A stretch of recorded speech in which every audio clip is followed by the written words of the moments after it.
Un réveillon inédit pour ce couple de restaurateurs qui, pour la première fois de sa carrière, n'a pas travaillé un soir de la Saint-Sylvestre.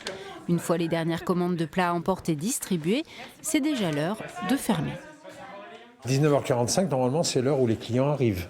Donc là, ça nous fait drôle ce soir, puisque à cause ou grâce au confinement, si vous voulez, moi, ça va faire 41 ans que je n'avais pas fait le 31 janvier à la maison en famille. Un réveillon loin des fourneaux et des clients pour beaucoup des habitués du 31 décembre. De quoi bouleverser les habitudes au point d'être un peu perdu. Je suis très émue en fait, je sais pas.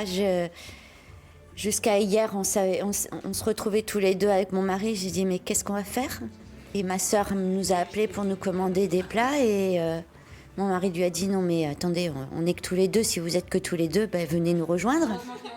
Ses amis, eux, ont voulu se faire plaisir justement en commandant un repas de réveillon au restaurant. Certains viennent d'Angoulême et de Bordeaux.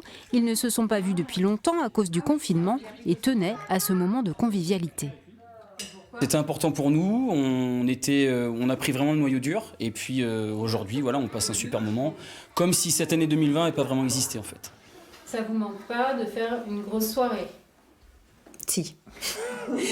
Si, moi je suis aussi si. Moi retrouver les copains, pas quasiment tous les week-ends, mais c'était régulièrement au moins une fois par mois, si, moi ça me manque. 3, 2, 1, Cette fois, ils en ont profité jusqu'au bout de la nuit en se souhaitant une nouvelle année placée sous le signe de l'amitié.